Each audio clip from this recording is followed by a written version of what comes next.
Salut à vous et que Dieu vous bénisse. Bienvenue encore à cette soirée d'enseignement. Je suis l'apôtre Cédric du Ciel et pendant environ 30 minutes, je vais vous entretenir sur la parole de Dieu. Je vais partager avec vous un enseignement puissant qui va nourrir votre foi. Je vous parlerai sur le thème « Provoquer sa saison d'exaucement ». Provoquer la saison d'exaucement. Alors, asseyez-vous confortablement. Prenez quelque chose pour noter l'enseignement de ce soir. Prenez votre Bible parce que le Seigneur va permettre, n'est-ce pas, que vous puissiez être richement bénis. Alors, nous allons lire dans le livre de 2 Corinthiens chapitre 6, à partir du verset 2. 2 Corinthiens chapitre 6, à partir du verset 2. Là, la Bible dit clairement, car il dit, au temps favorable, je t'ai exaucé. Au jour du salut, je t'ai secouru. Voici maintenant le temps favorable, voici maintenant le jour du salut. Voici maintenant le temps favorable, voici maintenant le jour du salut. Dieu parle dans ce passage, parlant justement de l'exaucement. Et il fait comprendre qu'il nous a exaucés, toi qui me parles de l'exaucement, au temps favorable. Alors l'enseignement de ce soir vise quel objectif précisément? C'est une réponse pour ceux-là qui disent qu'ils prient et ne voient pas l'exaucement. Ils demandent des choses à Dieu et cela ne se matérialise pas. Alors je viens ce soir justement adresser ceux qui sont sur le point de se décourager, de se démoraliser, parce que pendant des années, ils ont adressé à Dieu une prière. Ils n'ont pas vu, n'est-ce pas, la chose se réaliser, n'ont pas vu la chose se matérialiser. Dans ce passage, Dieu parle du temps d'exaucement. Il parle du moment favorable. Et il finit dans ce passage en disant, voici le temps favorable, voici le jour du salut. En d'autres termes, le texte est présent continu. C'est-à-dire que lorsque tu pries, le jour où tu pries est effectivement le jour de l'exaucement. Le jour où tu pries, c'est le jour favorable pour l'exaucement. Et cela est soutenu par le texte de 1 Pierre chapitre 3 verset 12. Il dit, car ses yeux sont sur les justes et ses oreilles sont attentives à leurs prières. Ça veut dire qu'avant que tu ne te mettes à prier, le projet ou le programme d'exaucement est déjà établi. Mais il y a toujours cette question. Si effectivement Dieu écoute, Dieu exauce, pourquoi donc depuis 3 ans, depuis 5 ans, que tu pries pour ce mariage, que tu pries pour ce travail, que tu pries pour voir la condition de ta famille changer? Pourquoi est-ce que depuis que tu pries pour tes affaires, tu pries pour tes activités, tu as même peut-être reçu des prophéties, mais tu es étonné de voir que jusqu'à ce moment, cela n'est pas encore matérialisé. L'exaucement n'est pas encore concrétisé. Alors pendant ces quelques secondes, ces quelques minutes, je vais t'enseigner comment provoquer ce jour favorable, comment provoquer ce jour du salut. Vous devez comprendre, Dieu n'est pas heureux de voir ses enfants souffrir. Dieu n'est pas heureux de voir, n'est-ce pas, les gens gémir dans la prière, pleurer, crier, demander de toutes les façons, faire des sacrifices et ne pas voir cela se matérialiser. Non, ce n'est pas la volonté de Dieu. Et dans cet enseignement, je ne viens pas vous parler des démons. C'est vrai qu'il y a l'activité des démons, mais je vais vous ouvrir l'esprit à comprendre les choses dans un autre sens. Alors, si Dieu promet l'exaucement, si Dieu dit qu'il va nous écouter, si Dieu dit même que le jour où nous prions, c'est le jour où il exauce, pourquoi donc est-ce qu'on ne voit pas la matérialisation de l'exaucement? J'aimerais que tu comprennes en ce moment que la volonté de Dieu est d'exaucer ta prière. Dieu a déjà prévu, a déjà planifié, a déjà organisé même, avant que tu ne commences à prier, l'exaucement du désir de ton cœur. N'oubliez pas que la Bible précise que avant que nous ne commencions à prier, Dieu connaît notre désir, Dieu connaît notre volonté. Toi qui m'écoutes ce matin ou ce soir, dépendant du moment où tu regardes, toi qui me regardes en ce moment, j'aimerais que tu prennes courage. Peut-être tu as prié, tu as gêné, tu as reçu des prophéties et tu n'as pas vu l'exaucement. Sache que frère, ce n'est pas parce que tu es maudit. Sache sœur, ce n'est pas parce que Dieu t'a rejeté ou a fermé ta page. Non, ce n'est pas que Dieu en réalité ne veut pas que tu sois heureux ou que tu sois heureuse. Le désir de Dieu, c'est qu'effectivement tu puisses te marier. Le désir de Dieu, c'est qu'effectivement tu puisses avoir un emploi. C'est que ta famille sorte de la souffrance. C'est que tes enfants puissent être scolarisé. Le désir de Dieu, c'est de te voir être épanoui. N'oubliez pas, cher ami, que lorsque tu reçois une bénédiction, cela t'encourage à louer Dieu davantage. Et la Bible dit dans le livre de Somme, chapitre 22, le verset 4, il dit, tu es le Saint d'Israël, tu sièges au milieu des louanges et de l'adoration de ton peuple. La seule chose que Dieu ne peut pas faire pour lui-même, c'est se louer, c'est s'adorer.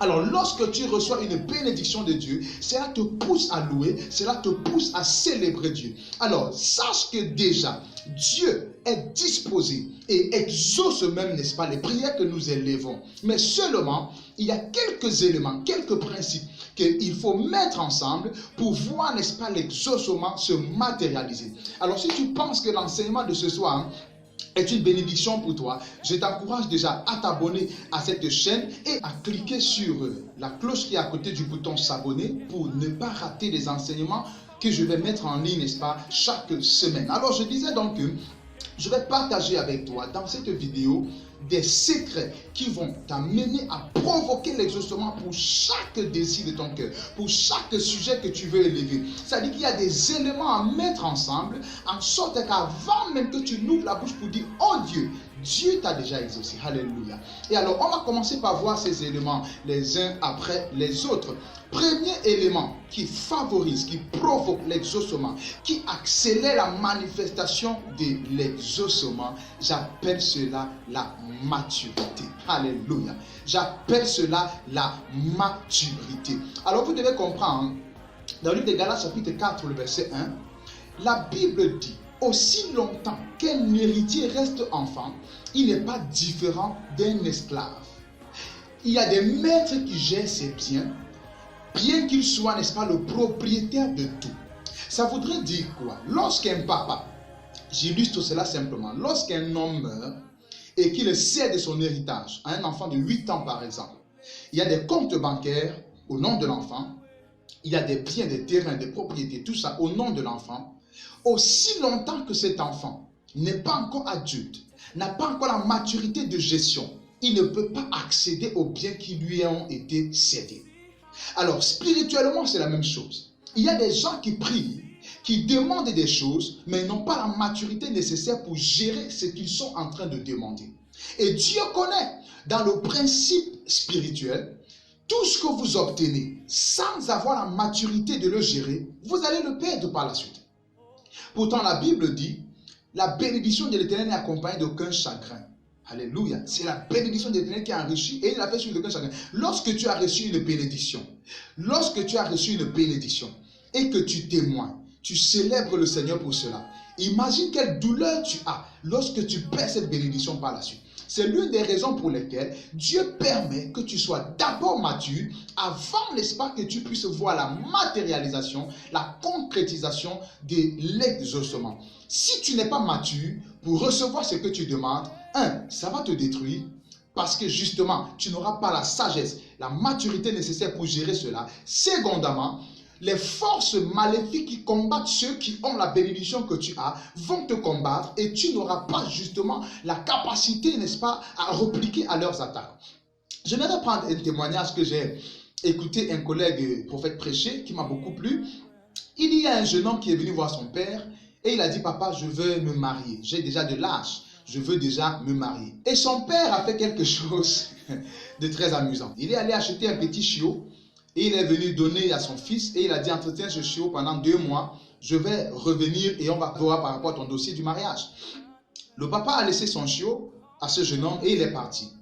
Le jeune homme est sorti, il est revenu constater que le chiot a fait des selles devant la porte. Il s'est fâché, il a battu sur le chiot et il n'a pas donné à manger au chiot cet après-midi-là. Quelque temps après, le chiot a uriné sur sa moquette. Il a battu copieusement le chiot et a attaché le chiot à l'extérieur de la maison, en sorte que le chiot a passé la nuit dehors. Et à une autre occasion, il est allé au travail, il est retourné trouver simplement que le chiot a dormi dans son lit et a même fait des selles sur son lit. Dans sa colère, dans son ardeur, il a battu sur le chiot au point où le chiot est mort. Et lorsque le papa est revenu, le père, en donnant ce chien, avait dit à son fils, tu appelleras ce chiot madame. Alors, lorsque le père est revenu, il lui a demandé, où est madame? Le fils a dit, papa, madame m'a tellement dérangé. Ça chiait partout, ça pissait partout. J'ai tapé et c'est mort. Et le père lui a répondu, si tu ne peux pas supporter les caprices d'un chiot, sache que tu n'es pas encore prêt à te marier. Si tu as tué madame, c'est comme ça que tu vas tuer ton épouse. Tu n'es pas encore prêt pour te marier. Cette illustration m'a beaucoup fait rire, mais cependant, c'est un grand message. Cet homme a regardé à son âge, cet homme a regardé à son rang social, cet homme a regardé à son désir interne, cet homme a regardé à ses pulsions et à ses émotions, et il a dit qu'il est prêt pour le mariage. Mais il n'avait pas encore la maturité nécessaire à appeler la tolérance, la maturité nécessaire à appeler le pardon, la maturité nécessaire à appeler la compréhension de l'autre. Alors, il n'était pas prêt pour se marier. Voyons que bien qu'il peut jeûner, multiplier des retraites spirituelles, faire des sémences pour voir ce désir de mariage se concrétiser, il ne peut pas se marier parce qu'il n'a pas encore la maturité nécessaire. Peut-être c'est ça ton sujet de prière. Oh Dieu, je veux me marier. Est-ce que tu sais préparer? Est-ce que tu as un cœur qui sait pardonner? Est-ce que tu n'es pas de ces personnes qui ne supportent pas le comportement de l'autre? Est-ce que tu n'es pas encore orgueilleux? Est-ce que tu as la patience en toi? Pendant que tu réclames, tu demandes à Dieu une bénédiction, assure-toi que tu as la maturité qu'il faut justement pour jouir de cette bénédiction, pour gérer cette bénédiction. Il ne suffit pas de porter un enfant pour être mère, il suffit d'avoir la possibilité d'assumer la responsabilité que l'on a de prendre soin d'un enfant, de l'éduquer, de le faire grandir. Alléluia. Alors peut-être le blocage de ta prière jusqu'à maintenant était que tu demandais l'exaucement sans la maturité. Alléluia. J'aimerais que tu comprennes, toi qui me regardes dans ce moment, que l'élément numéro 1 qui garantit l'exaucement sûr de ta prière, c'est que tu as la maturité qu'il faut pour jouir de la bénédiction que tu es en train de demander.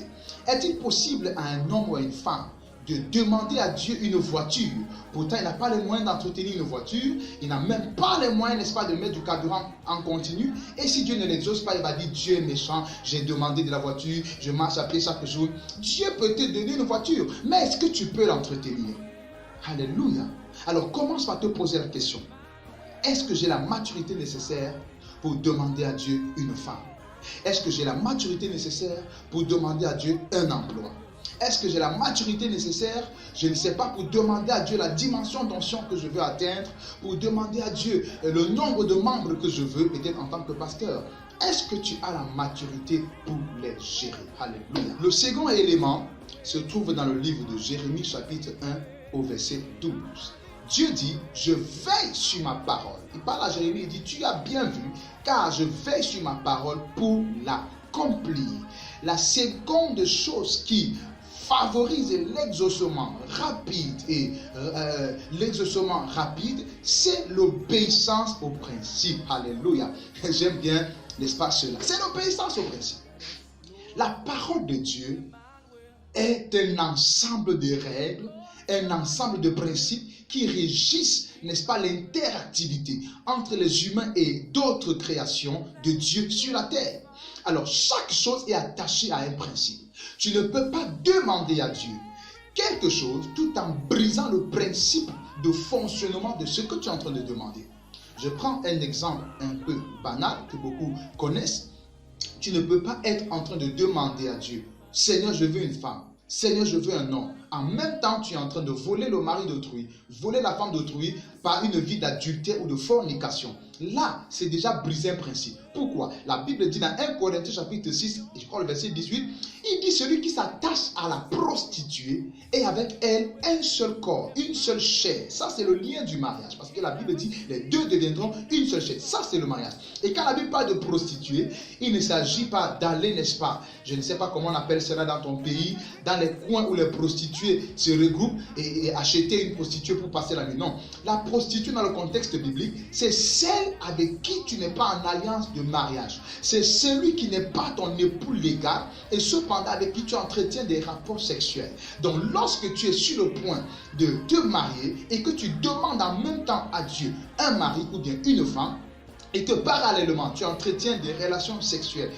hors mariage, relations sexuelles sans mariage, tu as brisé un principe. Parce que d'après la parole de Dieu, tu t'es déjà marié à quelqu'un et tu es quand même en train de demander à Dieu un mari. Tu vois, dans le règne spirituel, ça sonne comme de la polygamie. Et bibliquement, dans le Nouveau Testament, la polygamie n'est pas autorisée. C'est pour cela donc que beaucoup prient et ne voient pas l'exaucement. Si tu veux accélérer l'exaucement à ta prière, Commence par regarder dans la parole de Dieu. Quel est le principe attaché à ce que tu demandes? Tu veux par exemple être riche, tu veux être milliardaire, tu veux être prospère. La Bible te dit, par exemple, je ne veux pas faire de ça une polémique, la Bible te dit par exemple, 10% de ton revenu, tu le donnes à Dieu comme dîme. Mais il y en a qui refusent d'obéir à ce principe, mais qui veulent quand même la bénédiction. Ça, c'est un préjudice. Écoutez, le principe de la dîme, par exemple, ne t'empêche pas d'être béni, mais tu n'es pas sécurisé. Lorsque tu es prospère, étant un voleur de dîmes, ta prospérité est ouverte au monde des ténèbres. C'est pour ça que vous verrez beaucoup de personnes dans leur jeunesse, 20 ans, 40, 50 ans, ils sont des milliardaires. Curieusement, 60 ans, 70 ans, ils meurent pauvres. Pourquoi? Parce que le diable a eu accès à leur prospérité. Satan a eu accès à leur richesse. Ils n'ont pas couvert, protégé cela en obéissant au principe de la dîme. La Bible dit, pour vous, je menacerai celui qui dévore. Donc, si tu veux voir exaucement rapide, va dans la parole de Dieu. Observe. Quel est le principe attaché à ce que tu demandes? Quel est le principe? Tu veux être un homme de Dieu fumant, tu veux avoir de l'onction, tu veux avoir de la puissance, tu veux avoir le feu, tu veux guérir les gens, tu veux faire ci, tu veux faire cela. Quel est le principe biblique auquel tu dois obéir? Parce que si tu piétines ce principe, tu ne verras pas l'exaucement. Alléluia. Et je suis envoyé par le Seigneur pour te parler, pour te dire, mon frère, ma soeur, ma fille, mon fils, toi qui pleures, disant que Dieu ne t'a pas exaucé depuis des années, Dieu te dit, le problème numéro 1, c'est que tu n'as pas la maturité nécessaire pour jouir de l'exaucement que tu demandes. Problème numéro 2, c'est que tu piétines tous les principes attachés à ce que tu demandes. Alors, je te donne un devoir. Va dans la parole de Dieu, localise qu'est-ce que la Bible dit pour toi qui veux telle ou pour telle chose, obéis aux principes et Dieu est contraint d'obéir à sa parole. Il dit, parle toi-même pour te justifier. Produis tes moyens de défense. Ça veut dire que lorsque tu obéis à la parole de Dieu, Dieu en retour est lié par sa parole. Il est contraint, n'est-ce pas, d'accomplir ce qu'il a promis. Mais si tu négliges la parole de Dieu, si tu négliges les principes, tu fais comme tu veux, tu vis comme tu veux, et tu veux que Dieu t'exauce en retour. Laisse-moi te dire, ce n'est pas que Dieu ne t'aime pas, il ne peut pas t'exaucer. Mais le diable qui est l'accusateur des frères aura trop d'éléments contre toi pour t'accuser auprès de Dieu et empêcher que tu sois exaucé. Quand vous regardez à l'exemple de Daniel, vous allez vous rendre compte, Dieu a effectivement exaucé Daniel. Alléluia. L'exaucement n'a pas été bloqué aux côtés de Dieu. Dieu a exaucé Daniel. Mais le monde des ténèbres, le prince de Perse, l'esprit territorial de Babylone, a eu le pouvoir de bloquer l'ange, d'empêcher que l'exaucement arrive à Daniel. C'est justement ce qui se passe. Quand tu pries, Dieu exauce parce qu'il promet qu'il exauce. Mais le monde des ténèbres, parce que tu as brisé certains principes, n'est-ce pas, a l'autorisation, a tous les éléments nécessaires pour accuser ta bénédiction et t'empêcher de jouir de cela. Alors si tu veux voir Dieu t'exaucer et que cela se manifeste et se matérialise, commence par ôter tous les éléments qui donnent accès à Satan pour t'empêcher d'être béni. Alléluia. Je ne voudrais pas, n'est-ce pas, beaucoup insister là-dessus. J'aimerais passer au prochain point qui est l'état de cœur. Alléluia. Ça, c'est un aspect crucial. La motivation. Pourquoi tu veux ce que tu veux? Pourquoi tu demandes ce que tu demandes? Tu veux être riche. Pourquoi? Tu veux te marier. Pourquoi? Tu veux avoir un emploi. Pourquoi? Tu veux avoir un enfant. Pourquoi? La motivation que tu as influence grandement sur l'exaucement. Quand vous regardez le texte d'Ésaïe chapitre 48, le verset 11, je lis pour nous. C'est pour l'amour de moi, que je veux agir. Car comment mon nom serait-il profané? Je ne donnerai pas ma gloire à un autre. Ça, c'est Dieu qui parle. Lorsque tu demandes quelque chose avec pour motif d'être vu, avec pour motif de ne pas être le dernier de ta famille, avec pour motif d'avoir aussi une voix dans ton quartier, avec pour motif que l'église te voie, je ne sais pas quelle motivation tu as, mais Dieu dit qu'il ne partage sa gloire avec personne. Ce que tu demandes, est-ce pour servir Dieu? Est-ce pour faire plaisir à Dieu ou pour faire plaisir à ta chair? La Bible dit dans Romains chapitre 8, le verset 7, l'affection de la chair est inimitié contre Dieu parce qu'elle ne se soumet pas à la loi de Dieu et qu'elle ne peut même pas se soumettre. Gloire à Jésus. Si tu désires quelque chose avec des motivations impures, avec des motivations charnelles, tu peux être sûr que tu ne verras pas l'exaucement. Si tu demandes parce que tu veux aussi être vu, tu veux aussi être entendu, tu veux régner sur les autres, tu veux bâtir ton ego personnel, Dieu ne peut pas t'exaucer. Dieu ne fait rien pour élever l'ego ou l'orgueil de l'homme. Dieu agit pour sa propre gloire. Il veut que lorsqu'on te voit marié, on dira gloire à Jésus. Il veut que lorsqu'on te voit dans une grosse voiture, on dira gloire à Jésus. Il y a une personne qui m'écoute en ce moment. Peut-être ton désir, c'est des dons spirituels. Tu as prié pour cela et tu ne reçois pas. Pourquoi est-ce que tu veux ces dons spirituels? N'est-ce pas pour t'enorgueillir, peut-être? Ou encore, tu vois que tous tes égos prophétisent, tous tes amis parlent en langue, et toi pas encore. Toi aussi, tu veux prophétiser. Toi aussi, tu veux parler en langue. Ça, c'est une erreur. Je crois que nous avons passé ensemble une vingtaine de minutes déjà. Je te parlais de comment provoquer ta saison d'exaucement. J'ai commencé par te dire, premier point, tu dois grandir, avoir la maturité qu'il te faut pour gérer ce que tu veux. Second point, j'ai dit que tu dois regarder les principes attachés à ce que tu désires. Et en troisième point, j'ai dit qu'il faut jauger ta motivation. Bien aimé, la motivation de l'homme est souvent cachée. Il n'y a que l'Esprit de Dieu qui peut vraiment te révéler la vraie raison pour laquelle tu demandes ce que tu demandes. Alléluia. Alors, avant que je me clôture, si tu as des questions, des préoccupations, laisse juste une information dans les commentaires et je vais les recevoir. Mon équipe va me faire parvenir cela et je vais te répondre d'une manière ou d'une autre. Si tu ne t'es pas encore abonné à la chaîne de l'apôtre Cédric du ciel, fais-le, clique simplement sur le bouton s'abonner et tu verras, n'est-ce pas, les enseignements, tu les recevras constamment et je vais prier pour toi. Si tu m'as écouté en ce moment et tu désires vraiment provoquer ta saison d'exaucement, j'aimerais que tu pries, que tu te répandes pour les motivations impures. J'aimerais également que tu sondes la parole de Dieu pour connaître ce qui est attaché à ce que tu demandes. Et j'aimerais que tu travailles la maturité nécessaire pour, n'est-ce pas, entrer dans ton exaucement. Alors, vendredi, vous aurez une vidéo de prière puissante. Vous savez, quand je parle de prière, je suis très content.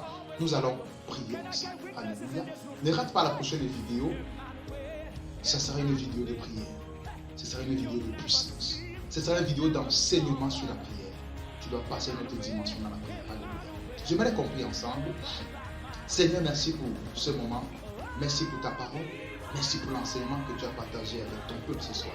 Je prie, Père, que quelqu'un qui regarde cette vidéo développe, oh Dieu, provoque son moment d'exaucement et que nous puissions recevoir des témoignages, des prières qui n'ont pas été exaucées pendant des mois, pendant des semaines, pendant des années, ont finalement été exaucées. Au nom puissant de Jésus. Amen. Alors, je suis l'apôtre Cédric du ciel et je vous donne rendez-vous dans la prochaine vidéo. Vous savez qu'on a une vidéo d'enseignement, une vidéo de prière. La vidéo d'enseignement sort tous les mardis et la vidéo de prière sort tous les vendredis. Abonnez-vous à la chaîne de l'apôtre Cédric du ciel. Laissez-moi un message dans les commentaires. Également, le Seigneur va vous bénir. Alors, rendez-vous à la prochaine vidéo. Dieu vous bénisse. Bye bye.